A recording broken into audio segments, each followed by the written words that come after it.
Yo soy Juan Carlos, mi esposa Carla, y es un gusto saludarles. Preparémonos para alabar a nuestro Dios. Dice el Salmo 28:7, el Señor es mi fuerza y mi escudo, mi corazón en Él confía, de Él recibo ayuda.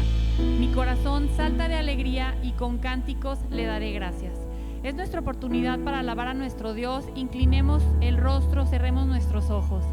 Padre Santo, te damos gracias, Señor, por este día. Te damos gracias porque nos permites escuchar de tu palabra. Gracias, Señor, por todas las bendiciones que nos das. Permítenos elevar nuestro espíritu, Señor, habitar en tu presencia con estas alabanzas. Te lo pedimos en el nombre de Jesús. Amén. Bienvenidos.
Te damos gloria por tu fidelidad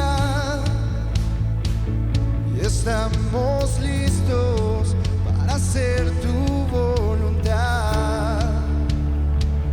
Hacia adelante, a ti te seguiré. Ya estamos listos para hacer tu voluntad.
gracias, Señor,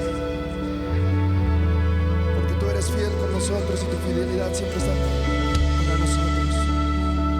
Gracias porque en medio de esta adversidad tú estás ahí, y en este quebrantamiento tú haces cosas buenas. Y te glorificamos y queremos cantarte que viene nuestra victoria.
Recibir toda adoración, digno de recibir hoy esta canción,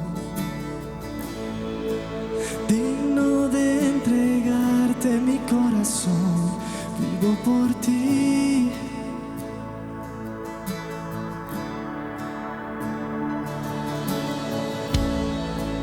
Cristo Jesús, no hay otro nombre igual. Cristo, no hay nadie más que pueda salvar. Digno de entregarte mi corazón, vivo por ti, vivo por ti. Santo como tú no hay nadie, Dios incomparable. Abre tú mis ojos, Cristo. Quiero conocerte más y ser lleno de ti hoy, y llevar tu amor al mundo.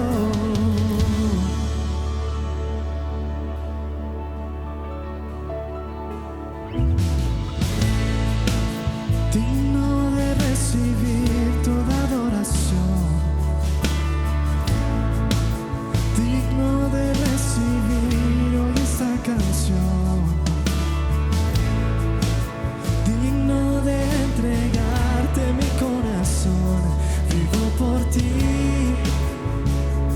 vivo por ti. Cristo Jesús, no hay otro nombre igual. Cristo, no hay nada más que pueda salvar. Digno de entregarte mi corazón, vivo por ti, vivo por ti.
Queremos más de ti, Señor.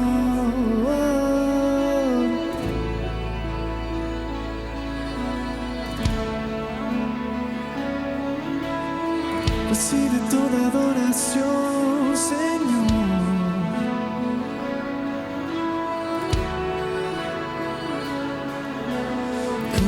Construiré mi vida en tu amor. Ahí estoy seguro. Mi confianza está en ti, Señor, y no seré movido. Construiré mi vida en ti, Señor. Ahí estoy seguro. Mi confianza está en ti, Señor, y no seré movido. Santo como tú no hay nadie, Dios incomparable. Abres tú mis ojos, Cristo. Quiero conocerte más y ser lleno de ti, y llevar tu amor al mundo. Santo como tú no hay nadie, Dios incomparable. Abre tú mis ojos, Cristo. Quiero conocerte más y ser lleno de ti, y llevar tu amor al mundo. Construiré mi vida en tu amor. Ahí estoy seguro. Mi confianza está en ti, Señor, y no seré movido.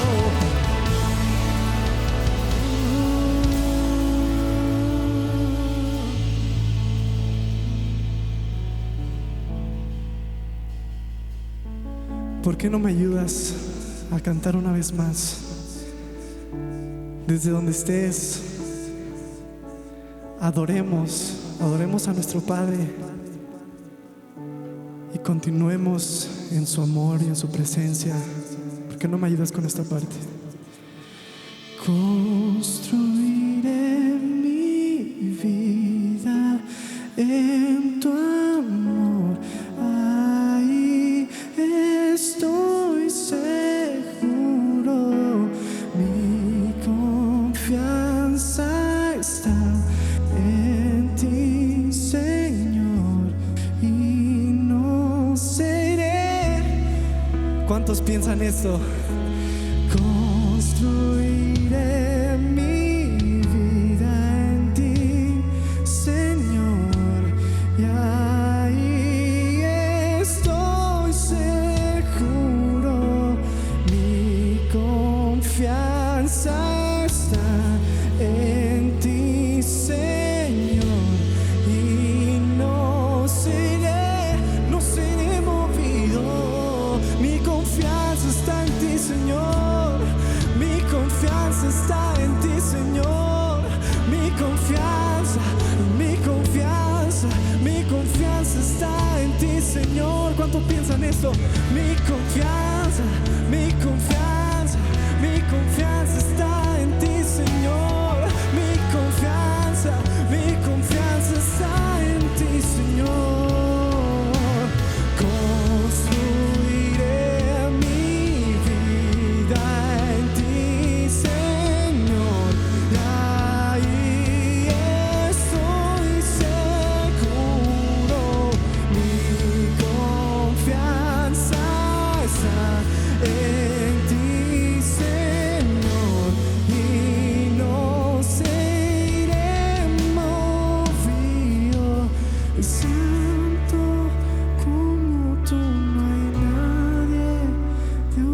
incomparable. Abre tú mis ojos, Cristo. Quiero conocerte más y ser lleno de ti, Dios, y llevar tu amor al mundo.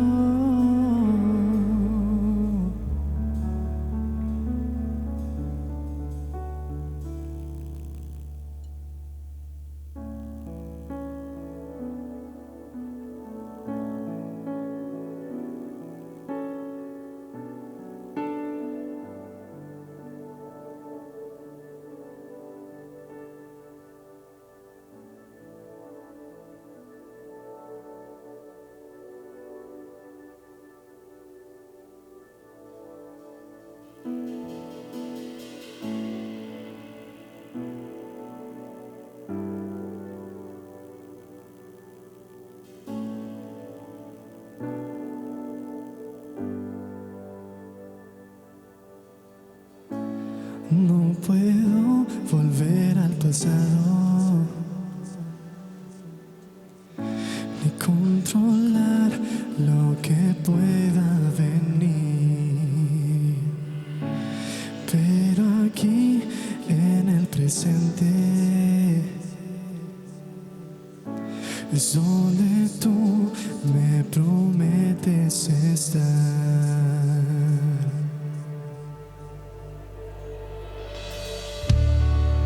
No puedo más si tú no estás. Ven y encuéntrame otra vez.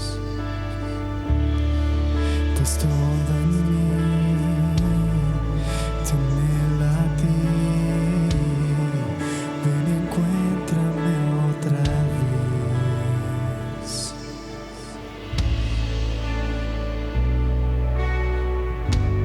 Aquí estamos más.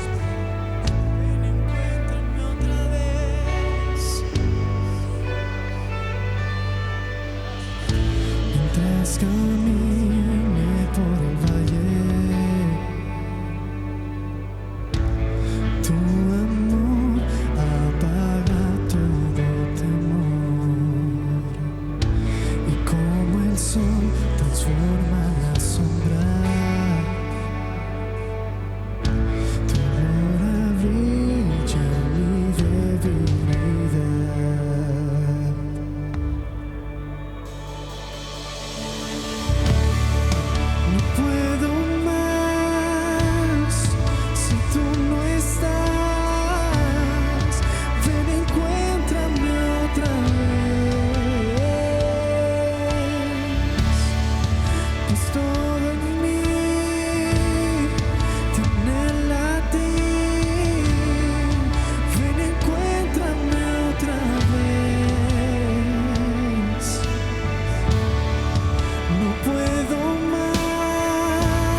puedo más si tú no estás.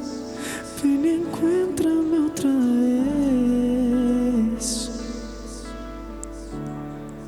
pues todo en mí te anhela a ti. Ven y encuéntrame otra vez.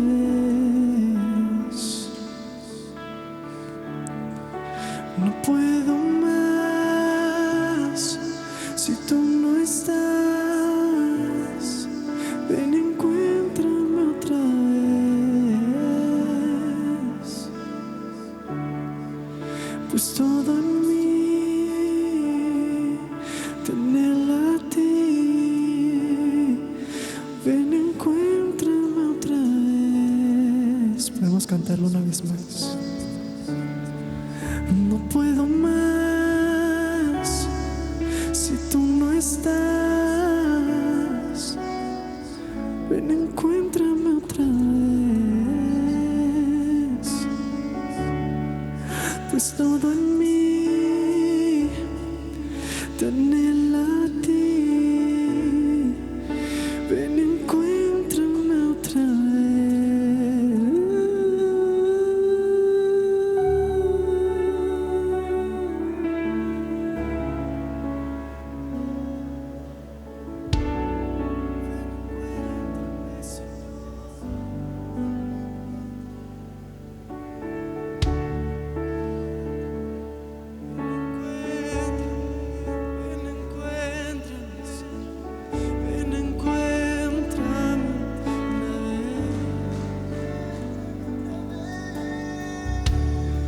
Ven, encuéntrame, Señor. Ven, encuéntranos, Señor. Ven, encuéntrame otra vez. Ven, encuéntrame otra vez. Ven, encuéntrame otra vez. Ven, encuéntrame otra vez. ¿Cuántos aquí cargamos con tantas cosas, con tantos problemas, con tantas inseguridades? ¿Por qué no le pedimos a Dios que nos encuentre? ¿Y por qué no le entregas todo eso en este momento de adoración? Cualquier problema, incluso cualquier situación de agradecimiento, ¿por qué no se la entregas? ¿Por qué no se la das? Y le pides que te encuentre el Espíritu Santo en este momento, que te rodee de su amor. En la habitación, en el lugar donde te encuentres en este momento, pídele: ven, Señor, ven, encuéntrame otra vez. Ven, encuéntrame.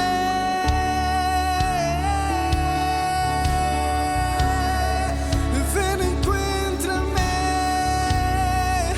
Ven, encuéntrame otra vez. Ven, encuéntrame, Señor. Ven, encuéntrame.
está sentado en el trono, y al Cordero sea la alabanza, y la honra, y la gloria, y el poder por los siglos de los siglos.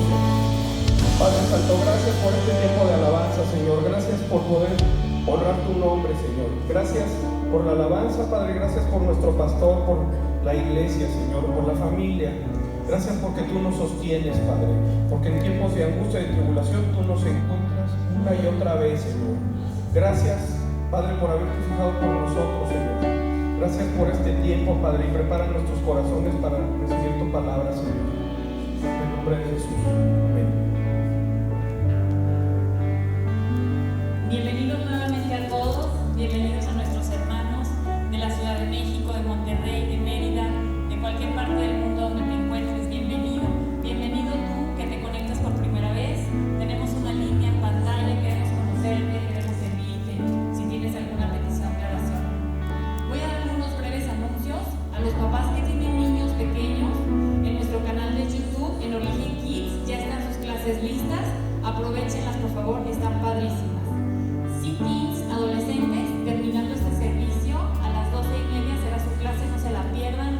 Sus maestros le han echado todas las ganas para estar con ustedes. Familia en general, quiero invitarles a participar en los grupos de la semana. Conéctense en la página de internet origenlaiglesia.com, encontrarás horarios y días. Conéctate, te invito a que te nutras espiritualmente durante la semana. Quiero recordarles que en esta serie de mensajes necesitaremos un poco de jugo de uva y pan para celebrar todos juntos la cena del Señor. Bueno, y no olvidemos ser generosos. En pantalla nos va a aparecer un video en breve para que podamos regresarle un poco a Dios en lo que nos da. También vamos a orar por los diezmos de ofrenda. Señor, te damos gracias por nuestros trabajos, por lo que viene de tu mano, Padre. Te pedimos que lo multipliques, Señor, y que seas con los que no tienen trabajo, Padre, que tú les puedas proveer. En el nombre de Jesús.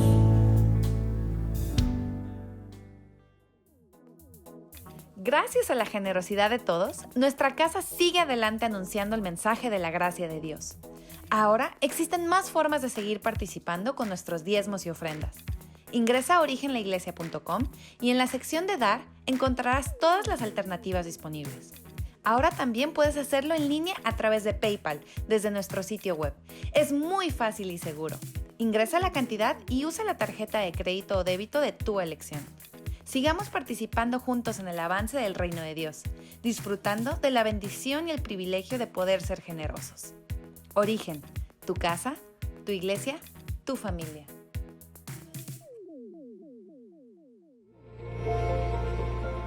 Él siempre tiene presente su pacto, la palabra que ordenó para 1000 generaciones. Es el pacto que hizo con Abraham, el juramento que le hizo a Isaac. Se lo confirmó a Jacob como un decreto, a Israel como un pacto eterno. El Señor es bueno y su amor inagotable permanece para siempre, y su fidelidad continúa de generación en generación.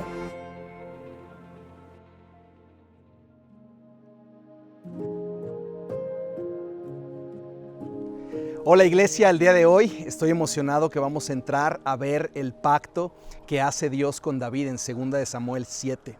Y quisiera repasar por un momento el contexto en el que se encuentra David al momento en el que Dios se presenta a celebrar este pacto con él. Vemos precisamente que acaba de ser ungido y coronado como rey en la ciudad de Hebrón. Todas las tribus de Israel se reunieron alrededor de David para nombrarlo como rey. A partir de ahí, lo primero que hace David es enfilar al ejército de Israel a tomar la fortaleza de Jebús.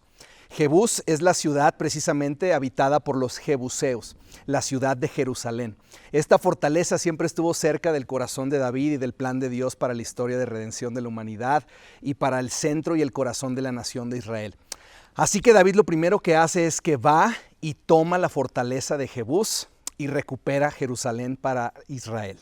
En ese momento, David toma la decisión de convertir a Jerusalén, en la capital y el corazón de la nación. Su reino se establece precisamente en esta ciudad y todas las tribus de Israel se reúnen alrededor del nuevo reino de David.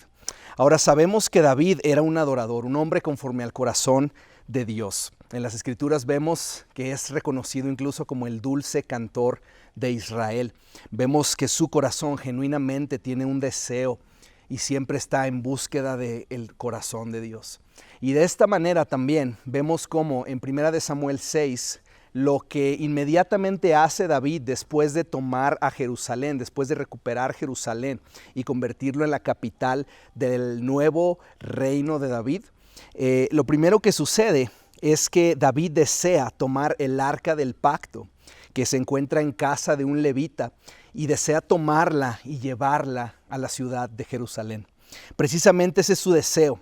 Llevar el lugar de la presencia de Dios representado en esta arca del pacto al corazón de la nación, a la nueva capital del reino de Israel llamada la ciudad de David también. Esta es una de las primeras cosas que hace David después de convertirse en rey. Ahora, en esta arca estaba precisamente las tablas de piedra de los 10 mandamientos. Se encontraba también una jarra de oro con maná, como memoria y símbolo de la provisión de Dios en el desierto para su pueblo. Y la vara de Aarón que había florecido, también símbolo de ese Cristo, ese Mesías que moriría por nosotros y florecería nuevamente como el renuevo de Dios. Todo esto se encontraba contenido en el arca y el deseo de David precisamente era llevar a Jerusalén esta arca con un profundo significado de poner la adoración a Dios en el centro mismo de la vida nacional y en el centro del reino de David. Su deseo y su corazón eran precisamente poner a Dios en el centro del corazón de la nación. Y precisamente esto es lo que sucede. Cuando la lleva a Jerusalén en 2 Samuel 6, vemos una gran celebración, vemos una gran alegría alrededor de este momento en el que David encomienda a 2 hombres cuidar y proteger el arca del pacto, que es puesta en una carreta nueva. Y en esta carreta nueva es trasladada hacia la ciudad de Jerusalén. Ahora vemos precisamente en el verso 6 que al momento de llegar a un campo de trillar, los bueyes que iban jalando la carreta tropiezan. Y Usa, uno de los 2 encargados de cuidar el arca, estira su mano para tocar el arca y evitar que el arca cayera al suelo. En el momento que Usa hace esto, Usa cae muerto. Inmediatamente cae muerto. Dice la Escritura que el Señor se encendió en enojo contra Usa y Dios lo hirió de muerte debido a lo que hizo.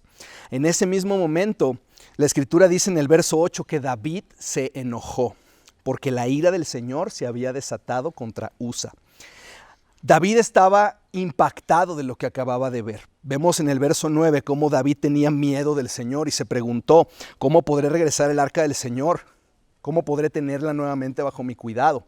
El deseo de David era llevar el arca y era un buen deseo. Sin embargo, en ese momento el juicio de Dios cayó sobre Usa precisamente porque muchas veces nos sucede algo similar. Usa creyó en cierta manera que Dios necesitaba de su ayuda.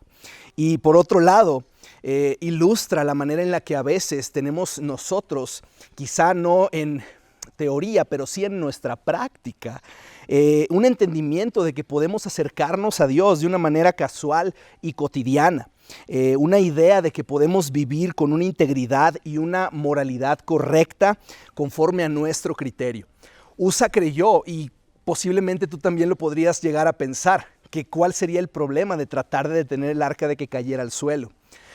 Todo esto posiblemente sería verdad si no supiéramos que en las Escrituras claramente Dios había designado a los sacerdotes de la tribu de Leví a cargar el arca del pacto utilizando unos palos de madera cubiertos de oro. En el momento en el que Usa desobedece y toca el arca, que era imposible de tocar, la santidad y la ira de Dios descendieron para acabar con la vida de Usa, como está prometido en las Escrituras en el Antiguo Testamento que sucedería a aquel que tocara la santidad de Dios. Precisamente esto nos recuerda qué peligroso es cuando vivimos nuestra vida creyendo que podemos domesticar a Dios en un sentido, que podemos relacionarnos con Dios a nuestra manera, en vez de amarlo y obedecerlo a su manera. Y es tan claro esta lección que David aprende inmediatamente aquí en este punto, en este traslado, en este inicio de su reinado.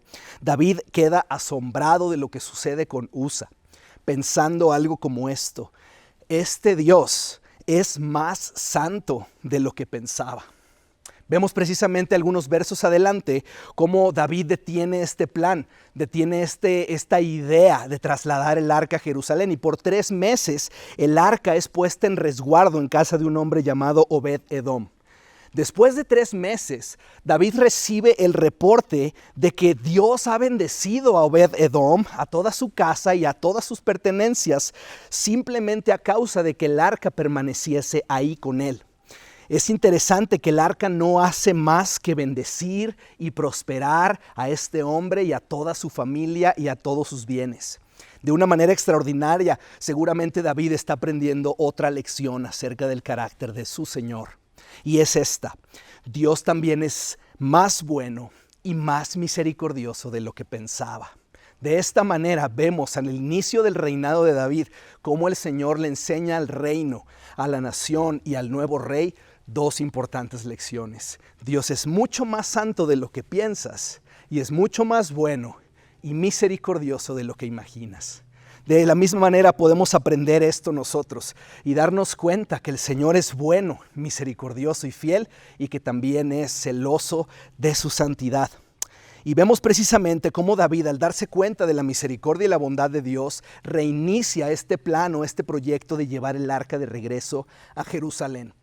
En medio de un sonido de adoración, de una tremenda celebración, vemos cómo toda la nación se reúne alrededor de David y escuchamos un sonido de alabanza, cantos, danza, celebración y adoración. En medio de esto, el rey se viste con vestiduras sacerdotales. Imagínate a David con una playera long fit de lino.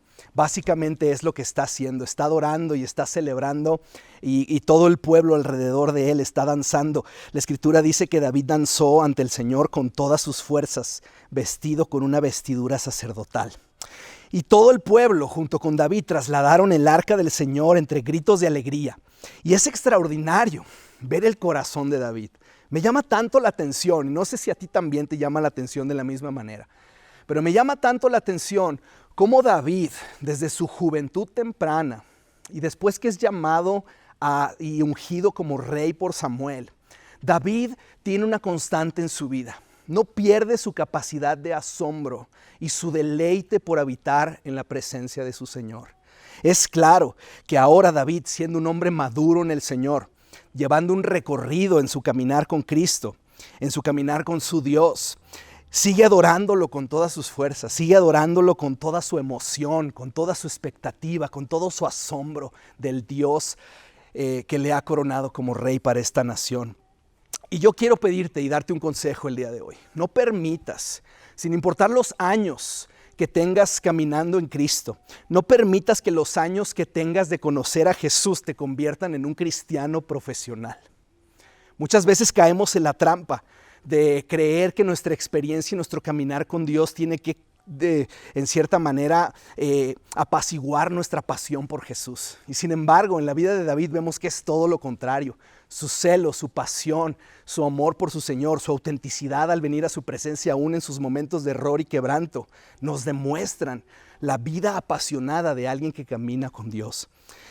Muchas veces podemos empezar a crecer y avanzar en los años en nuestra vida cristiana y venir a la iglesia o venir a escuchar un mensaje y decir, bueno, ya he escuchado ese mensaje, ya he oído a otros pastores predicarlo, ese verso ya lo conozco, esa canción que están tocando ya me cansó, o ya me la sé, ya me aburrió, esta es una nueva cristiana, está emocionada porque está viviendo su primer amor. Y muchas veces caemos en esta clase de errores y pasan los años en nuestro caminar con Cristo y de pronto creemos que es normal dejar de venir a su presencia con asombro, dejar de venir a su presencia con alegría. Creemos que es normal perder el hambre por escuchar su palabra. Perdemos el hambre por ofrecerle a Dios nuestra mejor adoración. Perdemos el hambre de venir con una expectativa de que Dios hoy se va a encontrar conmigo. El día de hoy Dios va a tocar mi corazón. Y perdemos todas estas cosas y dejamos de venir con asombro para venir con costumbre. Venimos a un Dios asombroso acercándonos de manera cotidiana y casual. Has perdido el asombro quizá y vienes con más cotidianeidad que con asombro.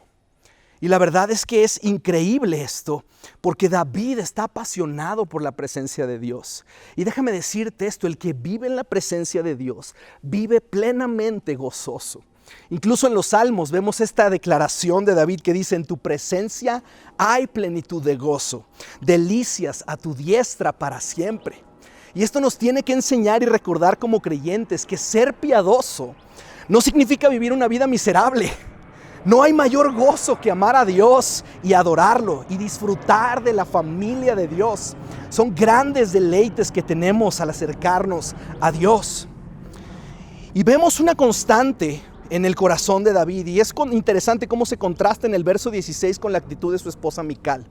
Dice la escritura que conforme el arca va entrando a la ciudad de Jerusalén, Mical, hija de Saúl, se asoma por la ventana, dice el verso 16, y cuando ve a David que saltaba y danzaba ante el Señor, dice esto: se llenó de desprecio hacia él. Se enojó por ver la expresión de David. Ahora déjame decirte algo. Tu madurez espiritual se mide con la facilidad con la que pierdes tu gozo. Yo no sé cuál es la última vez que has perdido tu gozo, o que algo que no te agradó o que no era a tu manera te hizo perder tu gozo. Quizá desde que saliste de la puerta de tu casa y llegaste al tráfico de la ciudad. Quizá se te cayó una venta y eso te hizo frustrarte y enojarte con Dios. ¿En qué punto estás o qué tan frágil está tu gozo siendo sostenido? ¿Qué tanto estás habitando en la presencia de Dios? ¿O qué tanto estás permitiendo que cualquier cosa pequeña distraiga tu atención del asombro a Dios y lo cambias por algo cotidiano? Vemos precisamente cómo esta mujer, Mical, está enojada, está de mal humor, se siente incluso avergonzada de ver la pasión de David por el Señor. Y David bendice al pueblo en el nombre del Señor. Vemos que incluso reparte panes, ahí una hogaza de pan. Dice la escritura que pasteles de dátiles, pasteles de pasas de uva, de la panadería Roggenbrot seguramente. Y gracias, familia, por bendecirnos de esa manera. Gracias a todos los de la panadería Roggenbrot por el pan que nos proveen para cada cena del Señor. Y David generosamente entrega estos panes y después regresa a su casa, y la nación regresa a sus hogares en gran alegría. Y vemos que David regresa para bendecir a su familia, a su esposa Mical, y Mical está enojada, está avergonzada. Humilla a David diciéndole que se vio como una persona vulgar, un rey verdaderamente avergonzado por las actitudes y las expresiones de adoración que emitió. Y David, enojado, le responde con un drop mic inmediatamente. O sea, le dice: mira, Mical, Dios me escogió a mí. Tu papá está muerto junto con el resto de tu familia y yo soy el rey. ¿Cómo ves? Y en medio de todo eso, en ese momento, la verdad es que termina la relación de David con Mical. Mical nunca tiene hijos, y David dice esto: seguiré bailando en presencia del Señor y me rebajaré más todavía hasta humillarme completamente. David verdaderamente está apasionado por Jesús. No le importa las críticas que pueda recibir, las burlas de las personas a su alrededor. Solamente le importa adorar a su Señor, entregar su corazón por completo a Dios. Y vemos precisamente cómo entramos a 2 de Samuel 7, en este pacto que Dios hace con David. Ahora es fundamental entender el corazón de David desde 2 de Samuel 6 para ver lo que está sucediendo en la historia en Samuel 7. Porque en 2 de Samuel 7 vemos precisamente que David está instalado en su palacio. El Señor le había dado descanso de sus enemigos. Y vemos que David manda llamar a su amigo el profeta Natán, el mismo profeta que después le confronta cuando cae en su pecado con Betsabé. Y este profeta Natán, que es tan cercano a David, escucha el corazón de David. Y David dice algo como esto: yo vivo en este hermoso palacio de cedro, mi reino ha sido establecido y el arca del pacto que hemos traído está en esa carpa, allá afuera, y la puedo ver desde aquí. Y no puede ser posible que yo habito en este palacio de cedro mientras que el arca del Señor está allá afuera en esa carpa. Y Natán inmediatamente, como un buen amigo, quizá de inmediato puede terminar dándonos por nuestro lado, y él le dice: adelante, haz todo lo que esté en tu corazón, Dios está contigo. Y sin embargo, cuando Natán regresa a su casa esa noche, el Señor se le presenta y le dice esto: Natán, ve y dile a mi siervo David lo siguiente. Y vamos a leer esta declaración. Ve y dile a mi siervo David, verso 5, capítulo 7. Esto ha declarado el Señor: ¿acaso eres tú el que me debe construir una casa en la que yo viva? Desde el día en que saqué a los israelitas de Egipto hasta hoy, nunca he vivido en una casa, Siempre fui de un lugar a otro con una carpa y un tabernáculo como mi morada. Sin embargo, donde quiera que fui con los israelitas, ni una sola vez me quejé ante los jefes de las tribus de Israel, los pastores de mi pueblo. Nunca les pregunté, ¿por qué no me han construido una hermosa casa de cedro? Ahora ve y dile a mi siervo David, esto ha declarado el Señor de los ejércitos celestiales, te saqué de cuidar las ovejas en los pastos y te elegí para que fueras el líder de mi pueblo Israel. He estado contigo donde quiera que has ido y destruí a tus enemigos frente a tus propios ojos. Ahora haré que tu nombre sea tan famoso como el de los grandes que han vivido en la tierra. Vemos este momento en el que Dios le dice a través del profeta Natán, David, tú vas a hacerme una casa a mí. Yo nunca he pedido una casa. Yo no necesito una casa. Mi presencia habita donde yo quiero que habite. Tú no puedes meterme en un código postal. Tú no puedes meterme en una dirección o en un domicilio. Tú ahora habitas en un palacio de cedro porque yo te tomé del redil de las ovejas. De entre las ovejas te escogí. Tú tienes planes para mí, David. Tú tienes planes y son planes buenos, porque incluso vemos cuando Salomón está edificando el templo años después, en 1 de Reyes 8, que dice la escritura que al Señor le agradó que David quisiera construirle una casa. Y vemos entonces al Señor diciendo algo como esto, David, tú tienes planes para mí, tú tienes una agenda para mí, pero realmente soy yo quien tiene planes para ti. Yo tengo un mejor plan que el tuyo, David, un plan que iré revelando a través de la historia de la humanidad, y mi plan es este, habitar en personas y no en propiedades. Mis hijas y mis hijos serán mi casa, el lugar donde habita mi presencia. Serán las piedras vivas, mis hijas y mis hijos serán las piedras vivas que formen mi templo, mi casa espiritual. Ellos serán mi casa. Porque un edificio nunca fue la preocupación de Dios. Su plan no es que nos reunamos alrededor de edificios, sino alrededor de su presencia. Precisamente es lo que pasa cuando Juan está hablando acerca de Jesús. En Juan 1:14, precisamente vemos al Verbo hecho carne y dice la Escritura, habitó entre nosotros y vimos su gloria. Porque el deseo de Dios, aun cuando Jesús vino siendo Emmanuel, Dios con nosotros, es precisamente que pudiésemos ver su gloria. Dios desea habitar entre nosotros y es lo que está sucediendo aquí. David, tú no puedes construirme una casa. Tu plan es bueno y me agrada tu corazón generoso que quiere ofrecerme una habitación, pero yo soy Dios y nada me puede contener y nada me puede limitar. Es increíble lo que está sucediendo aquí porque, ¿sabes? Dios recibe con agrado el corazón de David de hacerle una casa como símbolo de su presencia entre los seres humanos. Pero lo interesante es que cuando crees que le estás dando generosamente a Dios, Él siempre te sorprende a ti con más. Es decir, nadie puede ganarle a Dios en generosidad. Cualquier cosa que pones en manos de Dios es tocada con eternidad.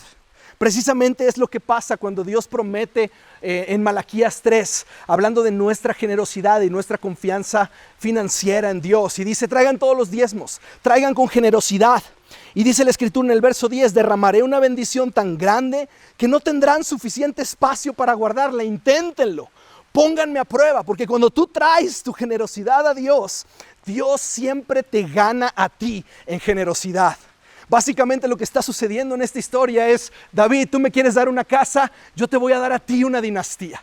Yo te voy a entregar a ti una dinastía. Y eso es lo que pasa precisamente. El verso 11 dice, el Señor declara que construirá una casa para ti, una dinastía de reyes. Eso es lo que está sucediendo. El Señor le declara a David que edificaría una casa y una dinastía para él.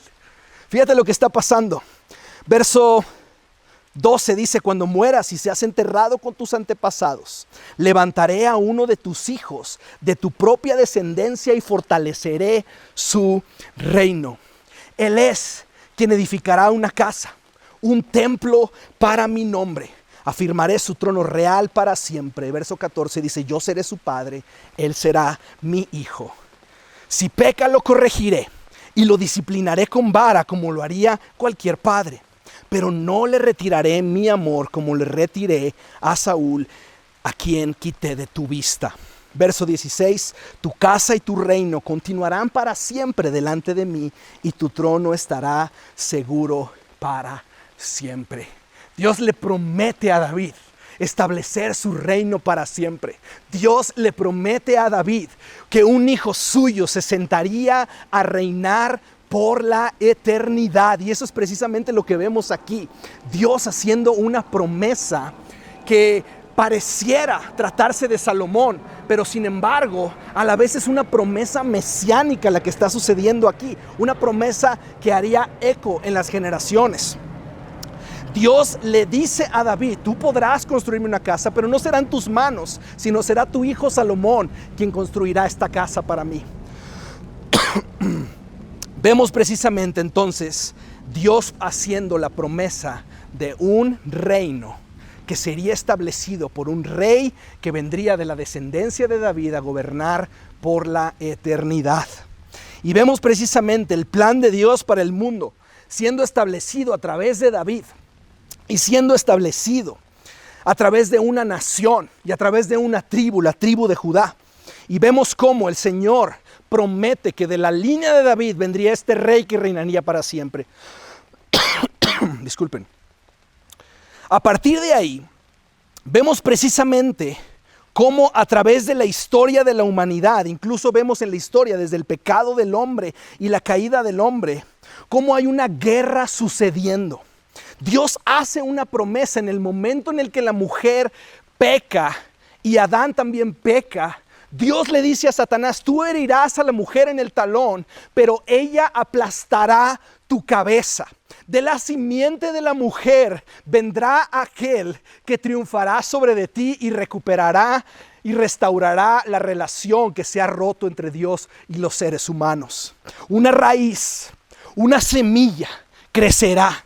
Y precisamente esto es lo que está sucediendo aquí. Vemos a Satanás, y si tú pones atención en las escrituras, precisamente desde esta promesa y tiempo atrás, desde Génesis 49, cuando Dios promete que del cetro de Judá vendrá un rey que reinará para siempre, vemos en la historia de la humanidad cómo Satanás trata de acabar con el plan de Dios. Vemos a Caín matando a Abel. Satanás básicamente tratando de acabar con la raíz de justicia. Después Abel muere y nace Set, y vemos cómo la humanidad entra en decadencia de tal grado que el Dios manda una inundación, como vimos hace algunas semanas, que destruye a la humanidad, pero deja una semilla, una familia de la cual podría seguir las generaciones y el pacto de promesa de fidelidad de Dios. Ahora, vemos a través de la escritura cómo esto se sigue repitiendo. Esaú tratando de matar a Jacob. Faraón mandando matar a todo varón hebreo que naciera y ser arrojados al río. Pero Dios escoge a Moisés entre estos bebecitos como libertador de su pueblo. Vemos a Satanás a través de toda la historia de la humanidad tratando de exterminar a la raíz, tratando de exterminar a la simiente. Porque sabía que de la simiente de la mujer, de la promesa, de la raíz de David, vendría aquel que aplastaría su cabeza. Vemos a Amán tratando de exterminar al pueblo judío en el libro de Esther. Porque en Génesis 49, como decía yo, dice la escritura que de Judá vendrá aquel a quien todas las naciones honrarán. Y vemos así en la escritura en numerosas ocasiones cómo Satanás trata de destruir el plan de Dios. Incluso vemos a Saúl tratando de asesinar y acabar a David de la tribu de Judá. Vemos incluso en 2 de Crónicas 22 esta historia terrible de Atalía, la madre del rey Ocosías, tratando de destruir a toda la familia real, a todo el linaje de Judá. Pero Dios permite que la hermana de Ocosías guarde y rescate a un bebecito, a un frágil bebecito, del cual continuaría todavía la línea de descendientes de David hasta Cristo Jesús. Vemos a Herodes tratando de matar a todo bebé nacido en Belén, población de la tribu de Judá, ciudad de la cual nacería Jesús el Mesías. Es decir, Satanás intentando destruir la simiente de la mujer, tratando de destruir a aquel que vendría a aplastarle la cabeza. Pero David escucha la promesa Y David escucha la promesa con la que Dios lo bendice a él y a su dinastía para siempre. Y David está impactado por la misericordia y la bondad de su Señor. Y su respuesta, dice la Escritura que David se sentó y se entró a la presencia de Dios y se sentó impactado y le dijo: Señor, ¿quién soy yo? ¿Quién soy yo? Me sacaste de pastorear a las ovejas cuando todos me ignoraban. Incluso cuando mi padre no me tomó en cuenta ni siquiera para recibir a Samuel el día que estaba en búsqueda de aquel que sería ungido como rey. No estaba yo en la lista, pero detrás de las ovejas, del redil de las ovejas me llamaste, porque tus ojos me vieron. Cuando todos me ignoraron, tus ojos me vieron. Y David está conmovido y dice: Señor, hablas de darle a tu siervo una dinastía duradera. ¿Tratas a todos de esta manera, Señor soberano? Dice el verso 19. ¿Tratas a todos de esta manera, Señor soberano? ¡Qué grande eres! Verso 22. Fíjate la respuesta de David ante tal promesa, ante tal bendición, ante tal pacto que Dios está ofreciéndole a David por amor. Dice: ¡qué grande eres, Señor! No hay nadie como tú. Nunca hemos oído, escucha esto, nunca hemos oído de otro Dios como tú. Y ahora, Señor Dios, verso 25, yo soy tu siervo, haz lo que prometiste respecto a mí y a mi familia. Confírmalo como una promesa que durará para siempre. Verso 29, fíjate este verso tan hermoso, la manera en la que David recibe la promesa de Dios. Has hablado, y cuando concedes una bendición, es una bendición eterna. Y yo te quisiera preguntar el día de hoy, ¿cómo tratas las promesas de Dios? ¿Cómo tratas las promesas de Dios? Quisiera preguntarte el día de hoy, ¿de qué manera reaccionas a ellas? ¿Las subrayas en tu Biblia con un marcatextos amarillo o te agarras de ellas? Puedes leerlas y guardarlas en un cajón o tomarlas y hacerlas tu esperanza. Y precisamente lo que David está haciendo es decirle: Señor, has hablado. Señor, tú dijiste. Haz como prometiste, Señor. Cuando concedes una bendición, es una bendición eterna. Ahora, muchas veces cuando Dios hace una promesa, lo que hacemos es preocuparnos por los detalles, preocuparnos por los obstáculos que hay para que esa promesa se cumpla. Los ataques del enemigo que pudieran llegar a existir. Y acabamos de ver cómo por generaciones el enemigo ha atacado las promesas y los pactos que Dios ha hecho con la raza humana. Y hasta hoy, por miles de años, no ha habido un arma forjada que prospere en contra de los planes y las promesas de Dios. Pero nosotros tendemos a preocuparnos por los detalles, por los obstáculos, por los ataques que el enemigo pudiera traer. Calculamos todo lo que puede salir mal en el camino. Pero Dios nos responde: no te preocupes. Hasta hoy, cuando yo necesite, voy a hacer un camino en el desierto. Y muchas veces decimos: Señor, en el desierto no hay agua, en este camino no hay agua. Y el Señor dice: voy a hacer también ríos en esta tierra seca. Ríos en esta tierra seca. Nada puede detener mi lluvia de bendición. Precisamente esto es lo que Dios está haciendo. No te preocupes, no temas. Y déjame decirte esto, familia, iglesia, si Dios lo prometió, Él lo va a cumplir, porque Él no es hombre para que mienta. Y de la misma manera que Salomón no fue el hijo que fue prometido a David, todo parecería, la expectativa estaba puesta en él. Toda la nación de Israel tenía una gran expectativa sobre el sucesor del trono de David. Y vemos que llega Salomón, inicialmente con un corazón correcto, diciendo: Señor, ¿quién soy yo? ¿Cómo puedo guiar a un pueblo tan numeroso? Dame sabiduría. El Señor agradó el corazón de Salomón. La Escritura misma dice que Salomón amaba al Señor. Pero sucede algo como esto. El Señor está hablando y está profetizando y está hablando acerca de este rey que habría de venir. Y es algo como esto. Muchas veces, no sé si te ha pasado a ti, pero alguien te saluda y tú volteas y quizá no conoces muy bien a la persona, pero respondes el saludo y te das cuenta que realmente no te está saludando a ti, sino a la persona que está atrás de ti. ¿Alguna vez te ha pasado? A mí me da mucha vergüenza cuando me pasa eso. Es algo muy parecido. Dios está hablando del hijo de David y a lo mejor Salomón y David pudieran pensar que son ellos, que se trata de él, se trata de este heredero Salomón. Sin embargo, Dios está hablando y está viendo mucho más lejos que Salomón. Está viendo a la raíz de David, al león de la tribu de Judá, aquel que vendría a tomar el cetro de David y sentarse a reinar eternamente y para siempre. No sería este rey temporal, que vemos cómo Salomón llega y poco a poco su corazón es seducido por la fama, por las mujeres, por la influencia, por las riquezas. Y el corazón de Salomón poco a poco va deslizándose, se va llenando de soberbia, se va llenando de confianza en sí mismo y en su propia inteligencia. Y vemos incluso cómo las leyes para los reyes en Deuteronomio 17, que decían no adquieras gran cantidad de caballos, no permitas que el pueblo vuelva a Egipto, dice la Escritura, y no vuelvas por ese camino. No tomes para ti muchas mujeres, no sea que se extravíe tu corazón, ni tampoco acumules enormes cantidades de oro y plata.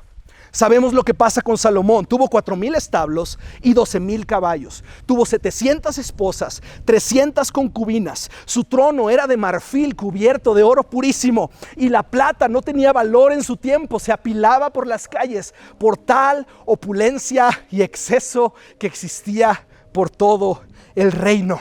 Y sabes, así es como suele funcionar el poder seductor del pecado.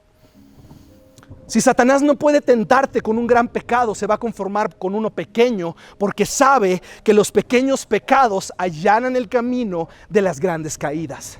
Y es precisamente lo que sucede con Salomón, que poco a poco va cayendo en la mentira de la vida ideal, del sueño americano, de la vida perfecta. Muchos caballos, quítale caballos y ponle poder. Muchas riquezas, muchas mujeres. Creyó en algún punto de su vida que obedecer y temer a Dios no era algo que le aplicara a él. Y recuerda esto, familia, no te olvides que la fuerza del pecado se alimenta de nuestro propio sentido de fortaleza. Y esto es básicamente lo que le está pasando a Salomón. Y le pasa, y al final de sus días termina por decepcionarnos.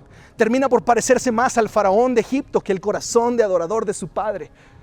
Termina por parecerse más a la arrogancia de un gran monarca y un gran dictador que al corazón humilde de aquel dulce cantor de Israel que adoró con todo su corazón cuando la presencia de Dios en el arca del pacto entró a Jerusalén.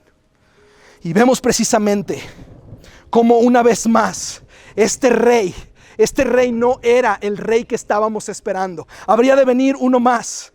Habría de venir el verdadero hijo de David. Habría de venir la raíz de David, el león de la tribu de Judá, el hijo de la Virgen María, que redimiría la historia de las mujeres también al aplastar la cabeza de Satanás, naciendo de una virgen, conquistando la muerte y sentándose a reinar juntamente con Dios por la eternidad. Y eso es lo que vemos precisamente en Apocalipsis 22, cuando dice que es el sol de justicia, el hijo de David que se sentará a reinar en el trono para siempre. Vemos las escrituras una y otra vez haciendo eco de este pacto que Dios celebra con David. Lo vemos en Isaías cuando habla del hijo de David que vendría a nacer y reinar, el Salvador de las naciones. Lo vemos en Mateo 1:1 cuando dice que esta es la genealogía de Jesucristo, el hijo de David. El Nuevo Testamento abre recordando esta promesa. Cuando alguien, este joven, este ciego le dice: hijo de David, ten misericordia de mí, sáname. Le dice: hijo de David, y Jesús voltea y no lo silencia, porque es precisamente lo que Jesús vino a cumplir. Es que Él es el hijo de la promesa que vendría a redimir, a salvar y a sentarse a reinar por los siglos de los siglos. Pero no te olvides, este rey es santo y temible, y a la vez es bueno y misericordioso. No olvides que Dios ama su santidad, pero a la vez está lleno de bondad y misericordia. Y el día de hoy quiero terminar leyendo este pequeño pero precioso extracto, como contrasta a Salomón y a nuestro Señor Jesucristo. Este rey no tendría excesos de plata y oro. Sería rico y sin embargo, por nuestro bien, se haría pobre para que nosotros, por su pobreza, fuésemos enriquecidos. Este rey no poseería muchos caballos. Tendría que pedir prestado un burro para entrar a Jerusalén. Este rey no tendría muchas mujeres. Tendría una novia y daría su vida por ella para santificarla y presentársela gloriosa, santa y sin mancha delante de Él para siempre. En esta aventura de grabar cada uno de los momentos de esta serie de pactos, hemos estado expuestos al clima y una serie de retos. El día de hoy la lluvia cayó sobre nosotros mientras estábamos cerrando este mensaje. Pero la verdad quisimos continuar de esta manera. La lluvia es símbolo de la bendición de Dios y quisiera que celebráramos la cena del Señor en este contexto, en este momento sagrado del mensaje.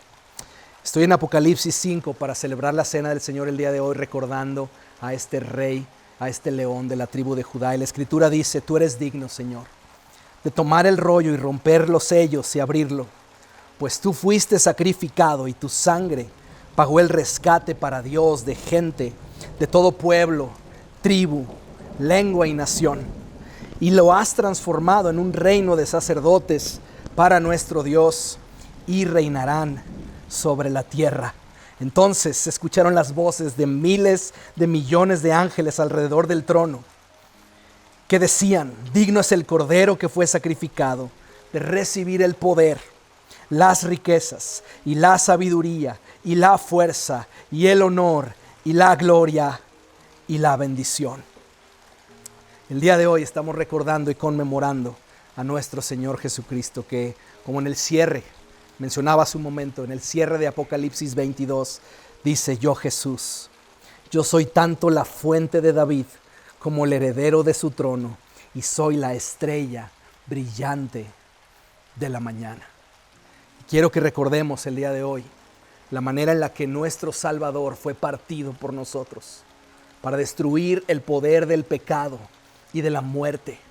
Y el día de hoy quiero invitarte que ahí con tu familia tomes los elementos de la cena del Señor y recordemos a nuestro Señor y Salvador Jesucristo. Vamos a partir juntos del pan. ¿Y por qué no compartes con tu familia, con la persona que estás ahí? Y vamos a partir juntos el pan, recordando y conmemorando la muerte y la resurrección de nuestro Salvador Jesucristo y cómo su cuerpo fue partido por nosotros.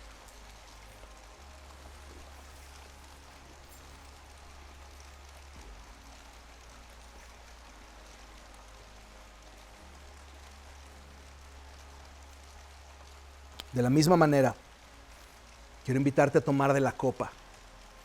Vamos a recordar que en la sangre de nuestro Salvador tenemos un nuevo y mejor pacto, que pertenecemos de toda lengua, tribu y nación a un nuevo reino de sacerdotes que le ofrecen adoración eternamente a nuestro Señor, aquel que está sentado en el trono reinando, que por su sangre hemos sido reconciliados eternamente con Dios en un nuevo y mejor pacto. Vamos a tomar de la copa recordando este nuevo y mejor pacto al que hemos sido invitados en Cristo Jesús.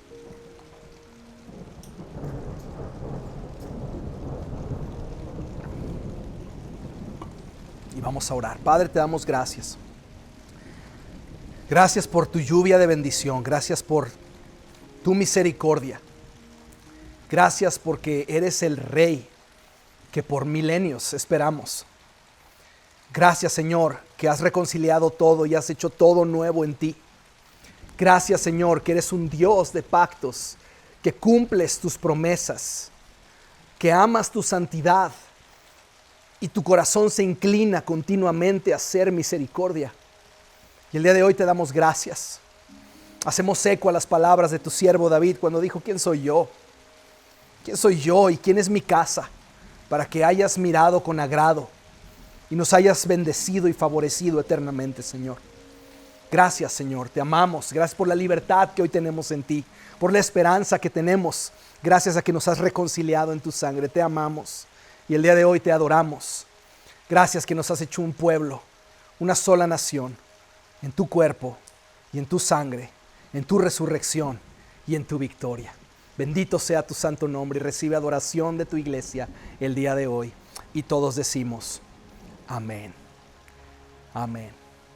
Que el Señor te bendiga y vamos a despedirnos entonando este precioso canto. Hasta pronto.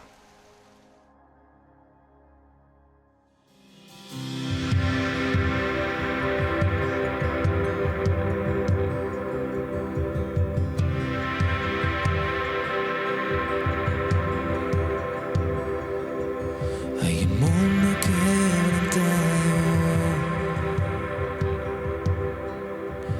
y las sombras prevalecen, mas sabemos que la luz penetra en toda oscuridad. Así es, y sabemos todo es nuevo en el Señor. Así es.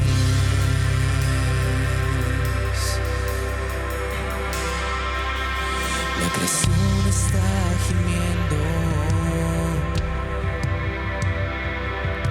cosas nuevas Dios haciendo, y la gloria del Señor será la luz de este lugar. Así es, y qué bueno recordar que así será. Así es.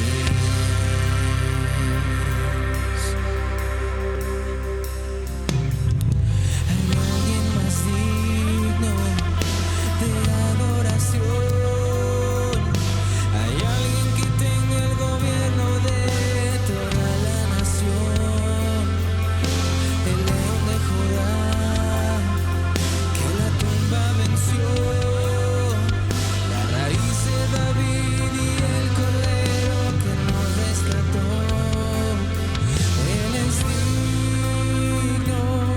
Él es digno de toda la honra y la gloria. Él es digno, Jesús. Así es. En verdad nos ama el Padre y su Espíritu envía, y Jesús nuestro Mesías nos sostiene con su amor. Así es, entre nosotros hizo Dios su habitación.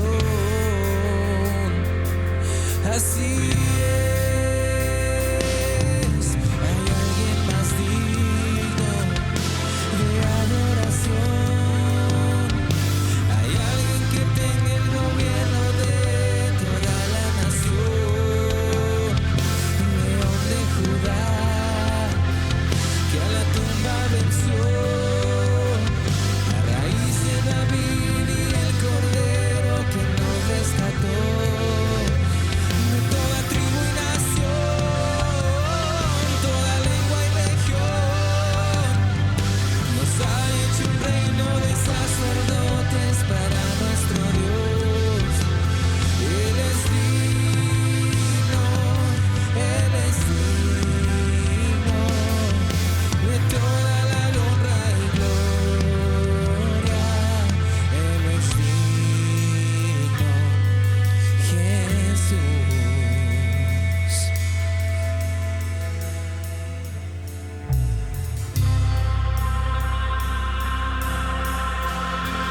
Vamos, dile. Lo es, lo es, lo es, lo es.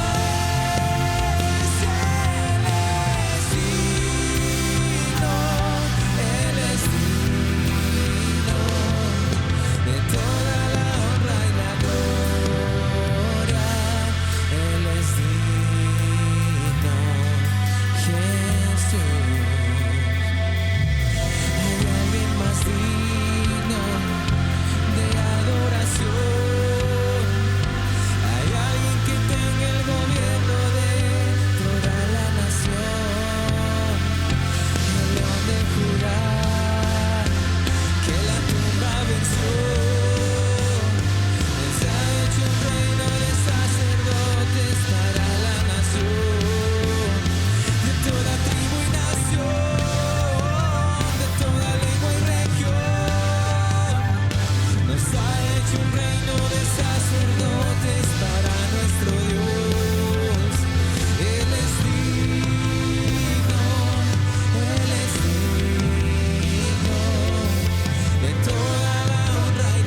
Hola familia, esperamos que hayas tenido un increíble domingo en casa.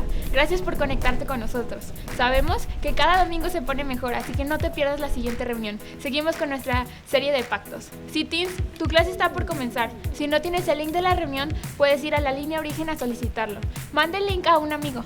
Recuerda que durante la semana también tenemos distintos grupos de conexión. Si quieres más información, entra a origenlaiglesia.com. Esperamos que hayas tenido un excelente domingo y sigue disfrutando de tu semana. Nos vemos.